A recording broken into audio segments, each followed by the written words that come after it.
walkthrough, playthrough, review, anything like that. It's just me playing the game badly so you can see what it looks like. Hello, it's System Overview time, and today I'm going to show you this. It is the Radofin 1392. There isn't a whole lot I can tell you about it because, well, there isn't a whole lot I know about it. It's 8-bit. It was made in 1976, predating the Atari 2600. The CPU is something I've never heard of, Signetics 263N. I don't know what that is.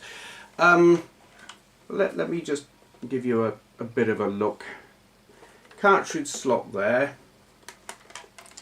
So you've got your on off there, your reset there, select there. What's that? Start. I can see it on the screen there and it's backwards. I'm like, trats? What's trats? They sound nice and clicky, but they're actually not especially responsive. The console itself is fairly unremarkable. Performance-wise, it doesn't feel to be quite on a par with the Atari, but I'm not entirely sure about that. I don't know if anyone ever pushed this system. I've only got 2 cartridges for it. Cartridges look like that. So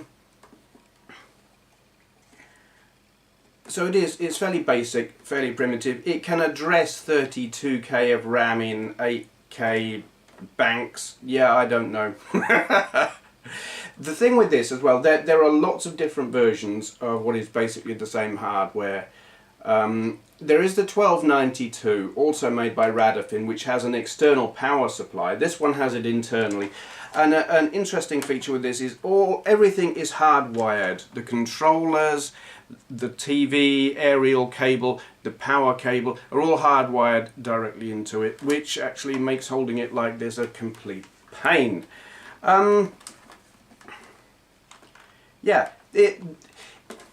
it's kind of a franchise, I guess, this design. It was produced by a whole load of different manufacturers. I guess it was licensed by Radofin, whatever. There are other versions by Hanimex, Fountain, Grandstand, Lindsay, Audiosonic, Prinztronic, and others that I can't read because they're off the bottom of my screen. That is about all I know about it. Except for what I can tell you about the controllers. And these are actually more... God. I find the controllers more interesting than the console itself. They look like that. They are hardwired in. They're analog. And they've got this keypad. The 2 red buttons, I assume they're fire buttons, which seem to be the primary ones when playing games. And all of these, which are unnumbered. I don't know if there would be overlays that would come with any particular games for use with these. If there are, I haven't got one.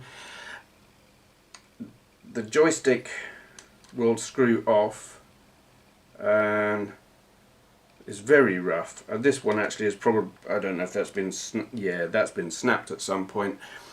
Fragile is what you could say about that. It's analog, it's non-self-centering, and when I look at these, I do wonder, were Atari basing the 5200 controller on these? They do have precision in terms of the way the stick itself works, like, well, basically the way an analog stick works, but because it's non-self-centering, it makes controlling the kind of games you're going to play on it actually a bit of a pig, which was the problem with the Atari thing. Interesting that it's got all buttons. Don't know if they serve any purpose. Ultimately, using it is not as nice as you would hope it would be. But I do find them interesting. They are hardwired, so if you don't like them, or if they break, you're stuffed. And really, that's all I can tell you about it. I don't know what they cost when they were new. I don't even know what they sell for now, but I don't think it's a lot because people haven't heard of them much. That's it. Very short, very sweet. Radofin 1392, aka Prinztronic, Acetronic, blah blah blah. very early 1976 era 8-bit fairly primitive games console. It's yeah, I think that covers it really. Thank you for watching.